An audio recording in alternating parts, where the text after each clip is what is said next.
the meeting. Bobby, if you'll go to the next slide. Hey, I just want to check. Did you start the recording?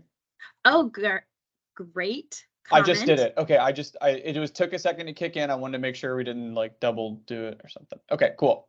Yeah. So we are recording this meeting tonight, and we'll post it online tomorrow for those who can't attend, as well as if you just want to go back to it. So on our agenda tonight, we're going to go over our overview and goals for our bicycle implementation plan. We'll talk about some background and progress that we have on this plan thus far. We'll talk about how we chose the bicycle corridor candidates, as well as doing a little map demo. We'll talk about what's planned for this year, specifically along 27th Street, and then we'll discuss a timeline. And then at the end, we'll have some discussion and question and answer.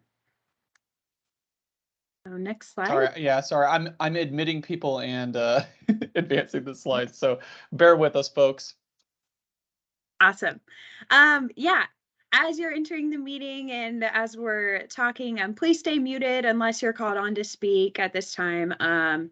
Yeah, again, the meeting's being recorded and we'll post it tomorrow. Please feel free to use the chat box throughout the meeting. We'll try to adjust questions as we go, but sometimes that's difficult. So if we don't answer your question during the meeting, we will make sure to run through them at the end, and then we will be able to take more questions at the end. Additionally, if you're joining us via the phone, and since you probably don't have access to the chat box that way, we will have time at the end to let people on the phone come unmuted to ask questions as well. The meeting is planned to be 1 hour long. We'll try to stick to that tonight. And then if you have additional questions or comments after tonight, you can email Bobby or I at those emails right there. So to get started, what kind of initiated this plan and the bicycle implementation around the city was Ordinance 210966, which was voted and passed by the city council members with a plan that includes a 5-year conceptual network, a 1-year plan, which we're diving more deeply into today, methodology for data collection before and after the bike lanes are implemented, and then also documenting and producing community engagement like this meeting tonight. Additionally, in that ordinance, it calls to educate and collect feedback from our neighborhood associations 90 days before installation. And so that's part of this meeting tonight, is engaging the public, letting them know what we're doing, and providing a time for you guys to give us feedback on design and what can be helpful in your area. So next slide. For bike lanes in Kansas City, the reason we are implementing them is because we have a priority in the city to have safe and accessible and connected infrastructure for everyone. This includes drivers of bicycles, drivers of vehicles, pedestrians, those on scooters, any modes. We want it to be safe for everyone. And part of that is providing more protected facilities in the form of bicycle lanes that are protected. This contributes to the city's complete streets policy and the Vision Zero policy as well, and provides a safe, just general multimodal transportation network for all these modes. Additionally, we are working to close some gaps where there are shorter facilities already on the road. We want to connect the facilities that are already there and complete more of a connected network along the city. And then additionally, this plan aligns with the city's climate resiliency goals to reduce carbon emissions by lowering our vehicle miles traveled in the city and getting more people using active transportation. Next slide. Our strategy for doing this and for implementing these plans and following that stride is to install around 15 miles of protected bicycle facilities each year. We will do this mainly by coordinating with street resurfacing program as well as our Vision Zero program. And so these programs will tie closely together. We will produce an annual work plan, which we will get approval from council and discuss with them on our priorities there, as well as engaging with the public on our annual plan as well. We'll also show a little bit later tonight our 5-year vision and just kind of a concept of the routes that we're wanting to build out. Over to you, Bobby. Cool. Hey, I'm Bobby Evans. You might have seen me in other meetings. I used to be in the city planning department working on the KC Spirit playbook, so might be a familiar face. Anyhow, just want to talk a little bit about the way that we chose some of these candidates. So you're gonna see a couple maps up here, and the way that we sort of decided which roads would be good places to build bike facilities was, first and foremost, we looked at the existing bike network, and we found some smaller gaps that we felt that if we could fix those gaps, we could start to build out a better network with what we already have on hand in terms of on-street bike lanes, off-street trails, and things of that nature. The next thing that we looked at was we went back and did a really strong review of existing plans and studies. If you're in this meeting, this probably isn't the only planning meeting you've ever been in. So you know Kansas City has a lot of plans on hand, and we wanted to try to honor the work of the past and start to implement some of the things that we've seen in things like area plans and other corridor plans and things. And so most of what is in this for year 1 network and the 5-year network has been already engaged upon and discussed in another planning effort, particularly area plans. There's the 18 area plans, and that whole process has a transportation component, and multimodal transportation is part of it. Another thing at Public Works, we really do believe that one of the great benefits for biking and walking is the connections to our transit system. So we call this the first mile, last mile. So it would be the first mile between, say, your house and the Max line, and the last mile between where you get off and where you're going. So we really do believe that in the future for our transit system is being complemented by a series of protected bicycle facilities, which also we're seeing increasing traffic from scooters, which is also great. So it's another way to complement our existing transit system. And lastly, we took a really strong look at roadway volumes, which is, how many cars are going down the road, and also did a lot of crash analysis. And we found some kind of disappointing information and results from that, but we were able to sort of use that as a way to think about where we can change the way that the roadway is designed in order to make it safer for everyone, cars included, and also provide a better multimodal network. So though we are going to focus on 27th Street, there is a lot of information in this meeting. And so what we did was on our webpage, kcmo.gov/bikekc, which I'm going to go to right now, you'll see that we have embedded a map in here. And this map it's very similar to like a Google Maps app type thing, where you can go in and look at all of the planned facilities. So you can turn them on and off.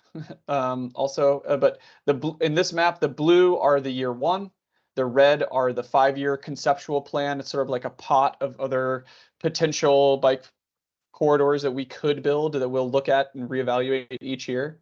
And so if you go in, you can zoom around, find your neighborhood, find where you like to ride. Oh yes, and I'm sorry, the dark lines are existing cycle facilities. So you can see, if we fulfill our biggest aspirations, we would have a pretty stellar bike network. But when you go in, don't be afraid to click on one, and then you can see all kinds of information about each facility, how long it is, what it would connect to, things like that. And yeah, have fun exploring that. And it's a great resource. It's also mobile friendly. So if you're on your phone, we did our best to make sure that it also works properly with a phone screen. Okay, so This is a table with a lot of information on it, and I understand that is a lot of info, but I'm going to walk you through it real quick. So one of the things that we looked at, so these are all the year one facilities that we were talking about. So it's the facility from and to, how long it is.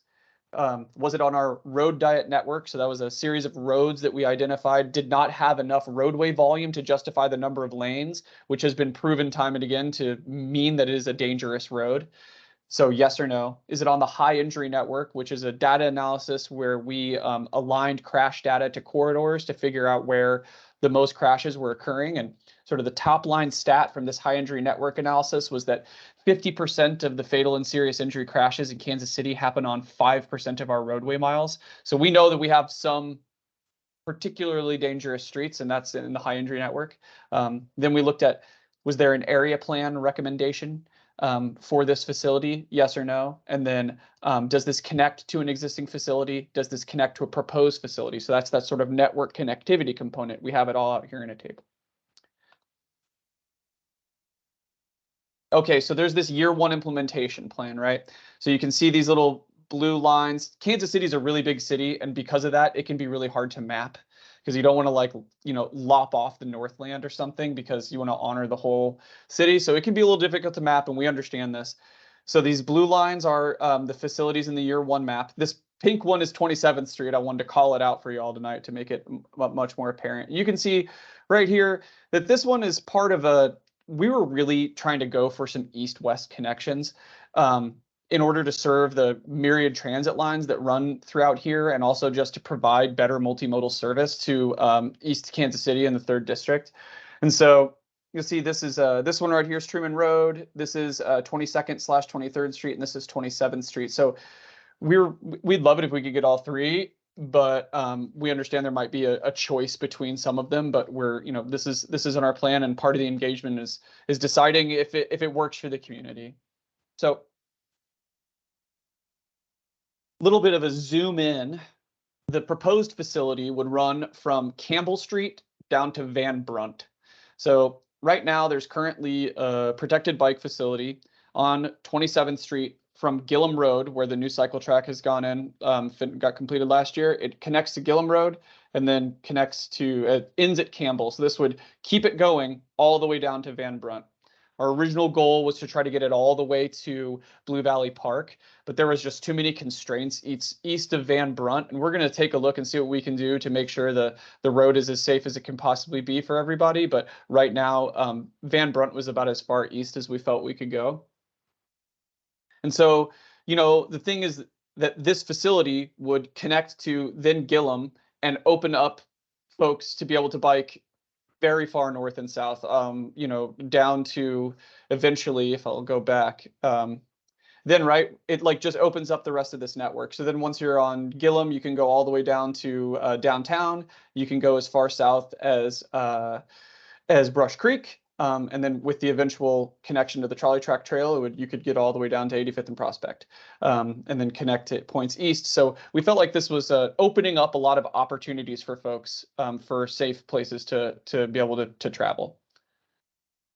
So like I said in the past, previously, the transit connections were a really big factor when we were looking at this. So these green lines are a bunch of different bus lines that cross 27th Street. So, I mean, there's a ton. So we're talking about bike serving transit. This is it, y'all. So 27th, the 27, the 85 Paseo, Truce Max, Prospect Max, the 25 Truce, which I think runs sort of intermittently with the Prospect Max, Woodland and Brooklyn, Indiana, Cleveland, Antioch, and the number 12, 12th Street. So this has the potential to serve the Kansas City bus and Max system really, really well. One of the things that we had to consider when we were looking at this particular stretch of 27th Street was the relationship between the proposed changes and on-street parking. As a general rule, as we are planning and designing each of these facilities, we either want to maintain or add additional on-street parking as often as we possibly can. This does a ton to make sure that the land use is properly served. It also helps the pedestrian environment, as does a protected biking facility, makes the world of the pedestrian a lot better, which we'll talk about in a little bit more depth soon. So right now, this is one of the things that we really wanted to try to engage on, was we've identified about 5 stretches of 27th Street where on-street parking is more utilized than anywhere else. You know, by and large, there's not a lot of utilization of on-street parking on 27th, but these 5 stretches in particular, we noticed, and we're going to do our best to design this thing so that it winds up protecting the parking. Because I was going to show you the way that the street looks now. So this is a design service called Street Mix, and right now it's like 4 10-foot wide lanes, so they're a little narrow. I mean, anyone who's driven down 27th, they know that. And these outside lanes, you can park there except for during rush hour. And so sometimes it's a parking lane, sometimes it's a driving lane. And the concepts that we're coming up with, we're trying to make sure that we can enshrine that on-street parking, which I'm going to kick this to Bailey now, the engineer, to discuss more about how this thing will actually be designed. Yeah, so like Bobby said, if you have anywhere along the corridor that wasn't on his map just before, please let us know either at the end during discussion or in the chat. But if you'll go to the next slide. Yeah, again, you can just see the existing conditions. The houses in this look like they're facing the street, but a lot of time along this corridor, they are like facing the other streets. Just FYI on kind of the land use around here. There are quite a few lots and a couple different parks along the way as well, where parking isn't really utilized along there. So that influenced our design through that. And if you go to the next slide. Thanks. For our crash analysis, we were able to look at crashes from 2015 to 2019 along the 27th Street corridor. And during those years, there were 638 crashes, meaning about 1 crash happens every 2.6 days. As you can see in the table there, about 62% of these are property damage only, meaning it's a vehicle to vehicle crash and no one was injured or suspected of being injured in that crash. About 36% are suspected to be a minor injury, and about 2.3 are serious or fatal, with 2 people dying along this corridor in those 4 years. And with our Vision Zero plan, we really want that number to be 0 and to really eliminate all injury crashes along here. Additionally, you can see 86% of these crashes were at intersections. So we know that intersections need to be a focal point of our design here, and we will ensure that, or focus on that in our design, so that sight distance isn't an issue and that the approach speeds might be slower to allow for a safer intersection there with the protected bicycle facilities along there. Additionally, 99% of these crashes are automobile only, so 1% involve pedestrians or cyclists. Again, we want to add these protected bicycle facilities so that both pedestrian and bicycle crashes are reduced, as well as vehicle to vehicle crashes, just overall to impact the safety there. And then 73% of these happen during the daytime. So just most of them are during the lightness of the day. So lighting will be looked at as well, but isn't necessarily the main focus of our design here. So next. In terms of our traffic volumes, Bobby alluded to this earlier, but our volumes along this stretch are much lower than they need to be for us to need 2 lanes in each direction for vehicles. As you can see along the corridor, they go from anywhere from 6,800 to 5,400 on the low end. And the daily volume needs to be around 15,000 to warrant 4 lanes. So as you can see, it's less than half of 15,000, meaning 1 lane in each direction will likely offer enough capacity for vehicles to travel at the same travel time as they currently are. And so we will do a little bit more analysis on that, but due to these preliminary polls of volumes, it looks like a perfect candidate for a road diet, as well as previous analysis done on our road diet network that indicated this would be a good corridor for that. So next slide.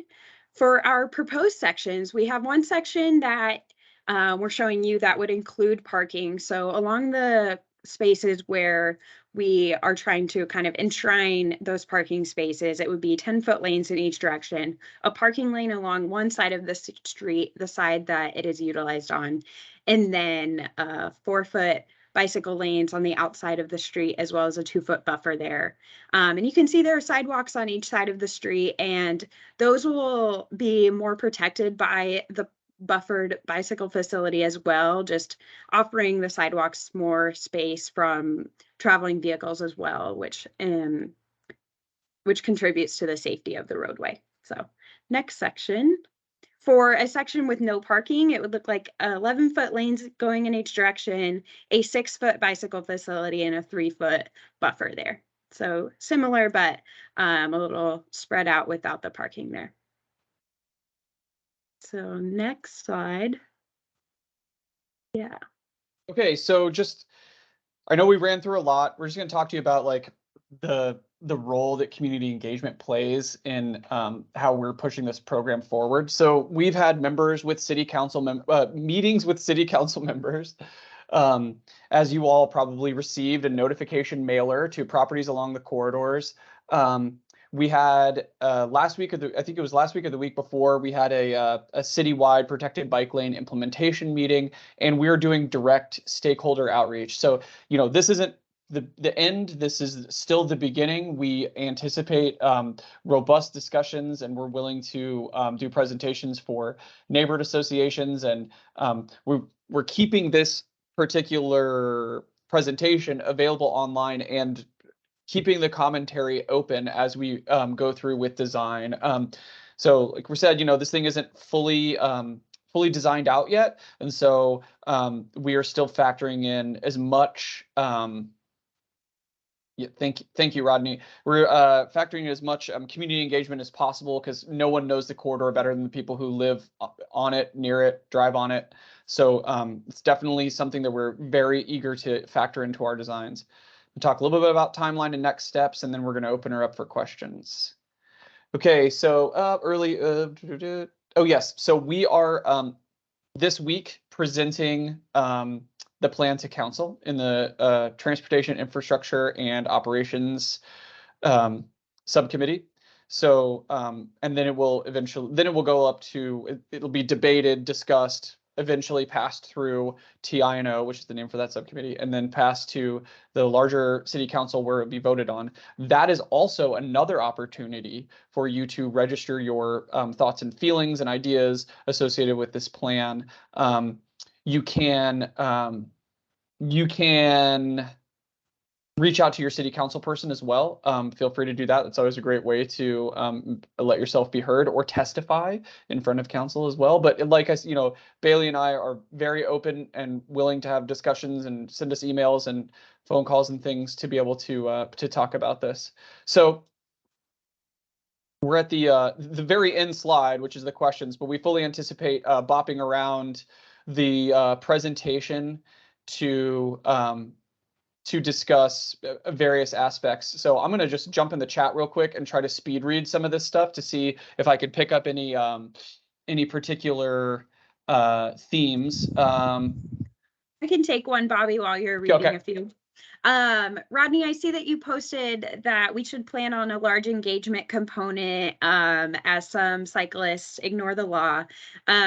We anticipate, and we do work closely with Bike Walk KC and others advocacy places around to educate our citizens, and this will be a critical piece to implementation of these facilities as the year go on. And so I appreciate you commenting on that.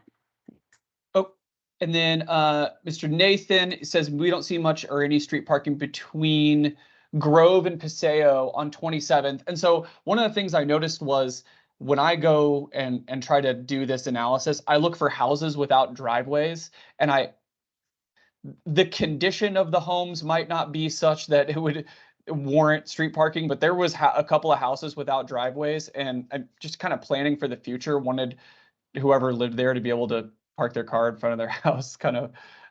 If I lived there, that's what I would want, kind of deal. So that's the way I was thinking about it. And that's the kind of like analysis we were doing, was a land use space analysis for the parking, which was, I think it's either between College and Cleveland or Winslow and Cypress. There's a church and a daycare. And I mean, I got a kid. I know exactly, you want to be as close to that front door as you can when you're dropping your babies off. So we wanted to make sure there was street parking for those businesses and things like that. So just to like lend a little bit of where our head's at when we're doing these analyses. So Marquita Taylor, hi. I believe we've probably chatted in a meeting before. Good to see you're here. You'll lose spaces on one side, correct, or both sides? Not every home has a driveway. What happens then? Okay, so I kind of just touched on that a little bit. And so one of the things that we found was a lot of times when there is activated street parking on one side, there isn't on the other side. It kind of worked out in that favor. So in the places where there won't be parking, there will not be parking on the other side. Where there is parking, it will be on one side. And depending on, as we have done our land use analysis, which side will need the parking.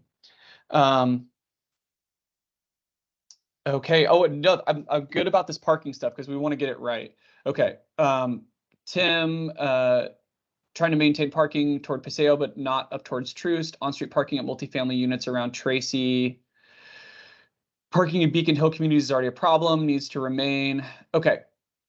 Okay. Yeah. I will take a second look at the locations that you mentioned, Tim, and adjust accordingly. Thank you. That's why we're here. Access to driveways and alleys. Oh yeah, absolutely. I mean, we're not blocking off anybody's driveway. We're not blocking off any alleys. Like that's not the nature of these designs by any stretch of the imagination. So that's one of the things that we're definitely focused on with the design. Time period. Oh, sorry, go ahead. I'll take this one. Oh, yeah. CJ, you asked what the time period was in the traffic usage. That is from 2021. And so still probably slightly lower with COVID, but since those volumes were so significantly below the number needed to warrant the 4 lanes, we're not concerned by that, but are needing to do a deeper analysis on that to ensure. But from initial polls there. Sorry to pop in. They were really similar to going back to 2017. It's been really consistent along this quarter. I was actually surprised. I figured we would have seen a dip, but they were really consistent. And so I didn't put it all on there because having a giant table just is difficult to communicate. But the 2021 were representative for sure. And then for crashes, for Shelley, your question or your comment that it was only up to 2019, crashes shown was 2015 to 2019. So that's that. It takes, we get our crash data in a weird way. It takes a long time to get to us. So it's a lagging indicator, but that also unfortunately has been on the rise. And then Marquita, you asked if it has not already received council approval. It's going to council this week for approval. And once they approve the plan, we will continue engagement and get the feedback we need from communities like this meeting to kind of finalize the design to move forward with that plan and to get them implemented this summer. Hopefully that answers your question there. Mr. Krauska from Longfellow making a comment that the protected bike facility on 27th from Gillum to Campbell, the folks in that neighborhood seem to really like it. They feel a lot safer walking with their children now that traffic is further separated from the sidewalk. Yeah, that's one of the sort of back end benefits of a protected bike facility is that it does a lot for the pedestrian experience on the sidewalk. And I'm happy to hear that. Yeah, I appreciate the positive comments here. Nathan, on your question of do neighborhoods currently need to agree to the bike lane being installed? If you do not like this facility or don't want it approved, you can talk to your council member as they're voting on it this week and hearing more presentations. They would love your feedback. So let them know if you do or do not want the plan approved. Um, that's my answer there. I'm gonna give a second for anyone on the phone who would like to ask a question. You can press *6 to unmute yourself. So if you're on the phone and have a question or comment, feel free to come unmuted now. This is Galen Buford. I live in the Beacon Hill neighborhood. Earlier, one or more of you mentioned that the ordinance seeking approval of the bike lanes would be going to the T&I committee meeting this week. But I don't think you mentioned the time that the committee meets and its location. Is it still meet at 9 a.m. City Council chambers on the 26th floor of City Hall? This might be a good time to let our featured guest, Transportation Division Director Jason Waldron, speak about the time, location, and date of this meeting. Yeah, good evening, everybody. Thanks for showing up. Yeah, once again, my name is Jason Waldron. I'm the Transportation Director in Public Works. And I think it's worth noting, and I just got on 1 or 2 minutes late, my apologies.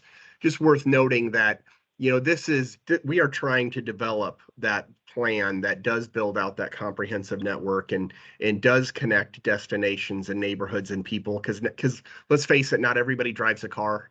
And we really understand the importance. You know, we've been able to invest in one north-south spine, and we've got a few east-west, but we really would like to make sure that we give everyone in the city, all communities, an opportunity to be connected to this network. So I preface that by saying, because this plan is not fully baked, and that's what I mean by that is we are requesting the input by communities and to have a feel for which communities, you know, are interested in these connections and which are not. And that's going to be the conversation on Wednesday morning.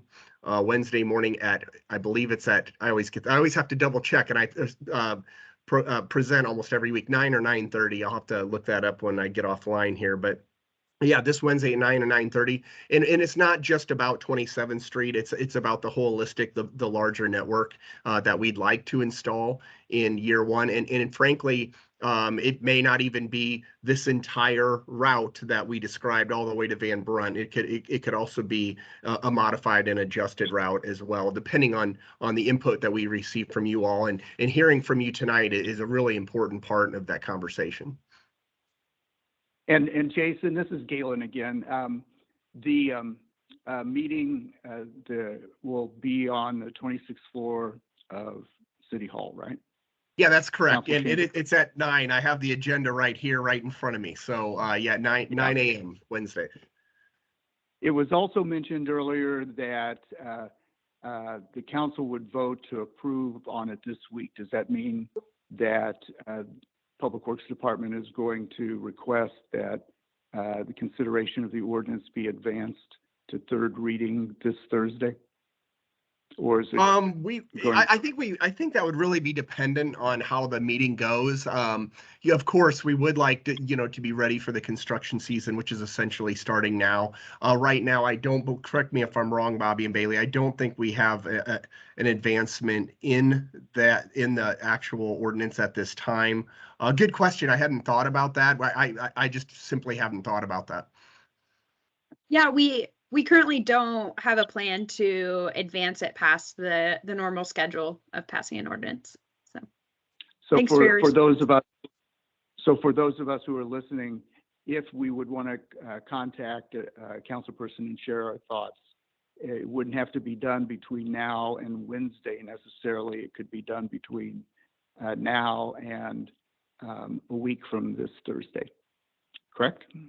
If not advanced, that is correct. And again, we had not even thought about whether or not to advance it. So of course, that's always the prerogative of a committee councilman at TINO. Mhm. Okay. Thanks, Awesome. Jason. Anyone Yeah, else for on those, the phone? you Oh, know, sorry. all of us in City Hall, and obviously you're familiar with the process of a typical ordinance. Typically, an ordinance is heard by a council committee. Well, first of all, it's typically first read in council session 1 week, and then the next week it's assigned to a committee.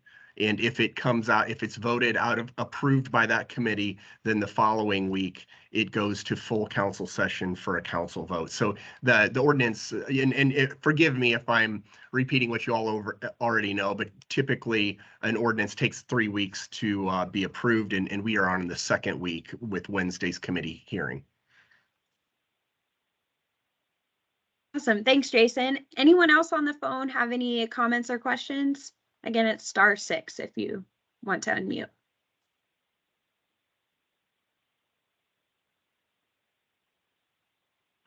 Great. I'll keep going in the chat here. Shelly, if you want to show support in other ways other than emailing council reps, I encourage you to tell your neighbors about it and post on social media encouragement if you are in the social media world. Bobby, do you have any other suggestions there? It's weird to say. It's just I don't have really an answer to if we expect approval or not. We've worked really hard on this plan for sure, and I assume there will be a vigorous debate in City Council, and they're going to pass that. They'll either pass it or they won't, or they'll modify it or to some degree.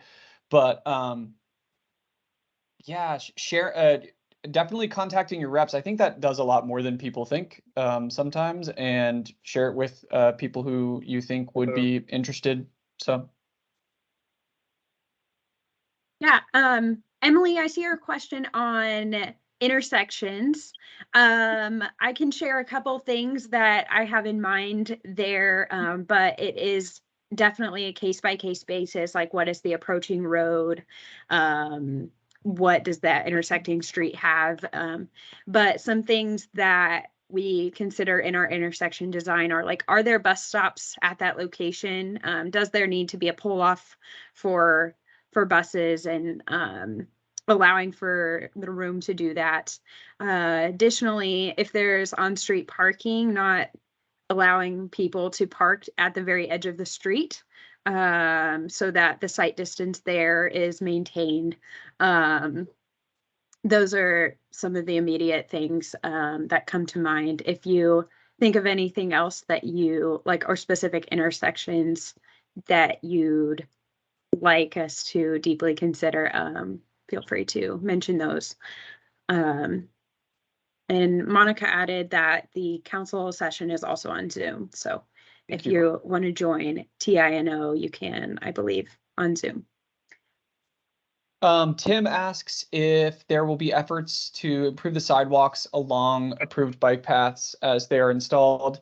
Right now, I think that the main way for sidewalk improvements is coming from the Go Bond sidewalk improvement program. There's not plans right now to work on sidewalks in conjunction with bike facilities. They kind of have their own program for the moment. Jason, you have your Waldron? hand up. Oh, sorry. Yeah, I just wanted to kind of add to you were absolutely right on, Bobby. I think it's important to note that these are separate programs. So by no means is the bike lanes taking away from the sidewalk program. They're not directly related, as Bobby said. And I mean, I think the true answer is yes, there's always evaluations in strategies throughout the city of evaluating our sidewalks and all those different needs. And we certainly recognize every committee has more than just one need, more than just a need for bike lanes. This is just one aspect of that with comprehensive transportation, you've heard us say a couple times, and that is, recognizing the needs of all modes, not just one. And that's really what this conversation's about tonight. Awesome. Brett asks if there will be bike repair stations as part of the plan. I love the suggestion. It's not currently a part of the plan for our installation of these facilities, but it's definitely noted that you like those, so that's good.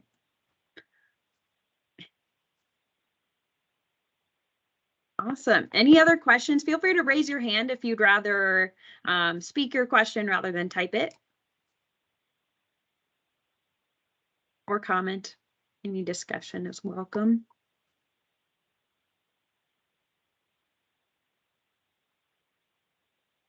Otherwise, Bobby, if you want to go back to that final slide with our contact information, we might be able to wrap up early. But contact Bobby or I at these email addresses if you have further comments or questions. Okay, I just saw another question come in. The approval from council would allow us to place them along the year one implementation plan facility. So everything that we have directly lined out, and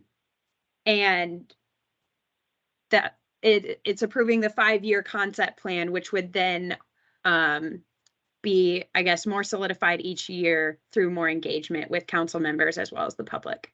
Marquita, hopefully that answers your question there.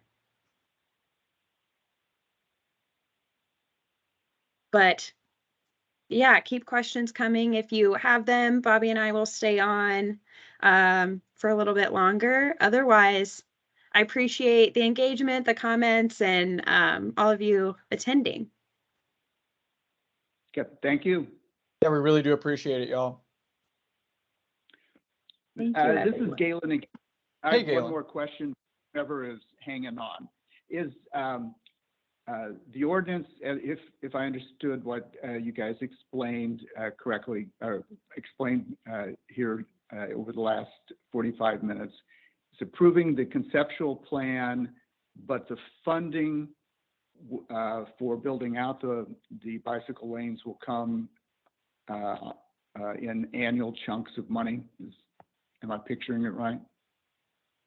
You definitely described that correctly. This is just approving the plan that these are routes and these are corridors that we want to explore further and look for opportunities to install the bike lanes and bike facilities. The funding there's not a funding component to it. The reality of it is we'll look for a variety of ways to fund these projects. Some of them, the funding could come in the form of grants or line items, like you said. But although none of these bike lanes proposed in the 1-year plan has a line item in the budget, and others will look for opportunities, like I think I heard Bobby or Bailey say, to collaborate with other efforts, whether it be a street reconstruction or another capital project, that if we're going in and rebuilding a street, things like that. So there's a variety of strategies to deliver it. What we want to focus on right now is getting the public input. That's what we're here for tonight, and then crafting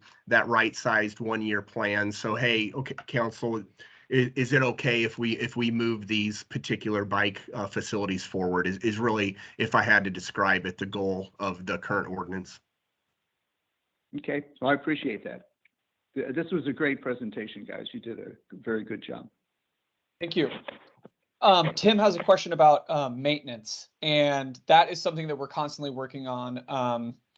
There's, of every type of facility, they all need to be maintained, not just bike facilities. And I believe I'm parroting Mr. Waldron about there's constantly discussions going on about the ability to maintain and sweep the bike facilities around Kansas City, Missouri. Well, I would add one thing to that, and I live it every day, including today. It is a challenge to maintain bike lanes, but it's that challenge is not exclusive to bike lanes. It's a challenge to maintain our roadways, our sidewalks, our curbs and gutter, our sewers, and bike lanes are in there as well. And in all those things, we're constantly getting better. And thanks to the voters of Kansas City, we're able to invest more money in those things. I can tell you right now, we're better at maintaining them this year than we are last year, and we intend to be better next year as well.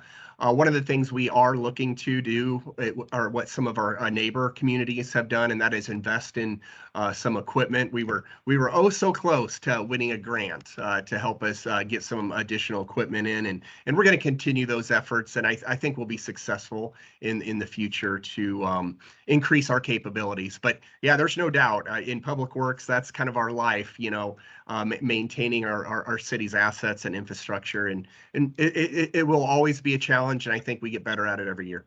I hope you agree at least some years.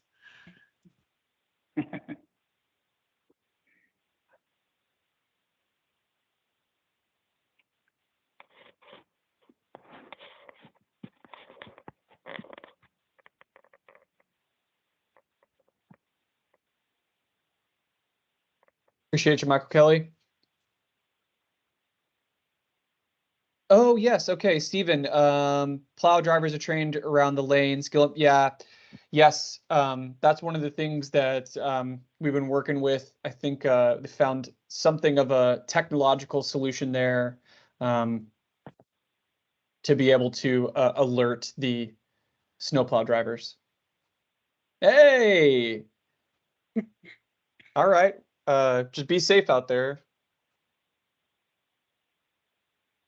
Yeah, I ride Gillum quite often, and I've noticed a couple of spun parking blocks. I need to not be in a mad dash every morning so I can fix them up. Appreciate it.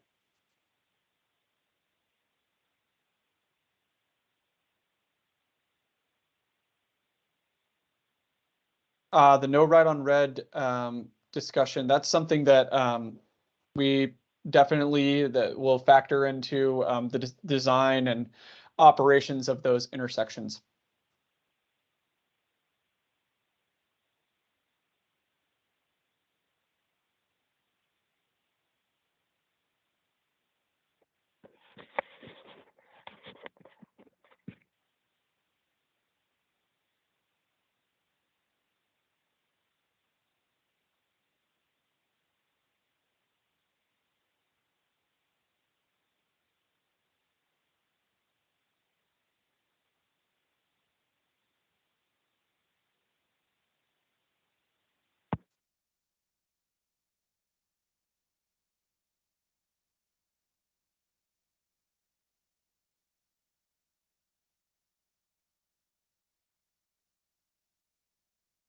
We'll stay on for just a couple more minutes, and then we'll end the recording and let everyone go.